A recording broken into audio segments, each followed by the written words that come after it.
Several new checkmate checkers have been added specific for NX join features for the 2306 release. So if we go into checkmate, we can take a look at what all of those are. Let's go to setup tests. We'll scroll down to the section for NX join. Now in the initial release, we had the first three checks that you see here: countersink depth, edge distance, and pitch. And you can see that that list has expanded quite a bit since then. Specifically, one we're going to look at here would be the entry and exit face parallelism. If we take a look at what the settings are, basically what we're trying to check here is making sure that the faces where the parts are coming together are nice and planar, that they're parallel with each other so that you get a nice contact between them. So the way we do that is we allow you to specify a radius to sample points within, and then a tolerance that we can't deviate from. So with that, we'll go ahead and execute this test.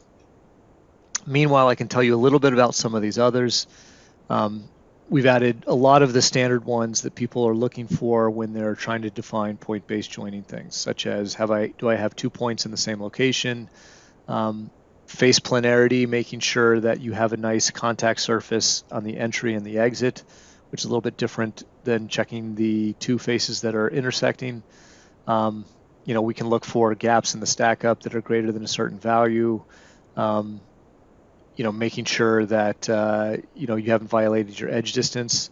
One enhancement on our edge distance check is that it can now distinguish between face edges and the actual laminar edge of the part. But you can see now that we've run our entry and exit face parallelism check, we now have some results. We can take a look there. And it looks like 2 of my clinches are in areas that I have a problem. So let's take one of those, focus in, and we can see where that is.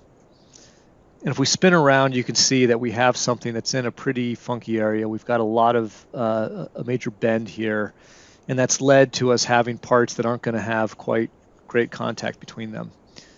Zooming out and looking at this, the way I might handle that would be either to move that point or put it somewhere else.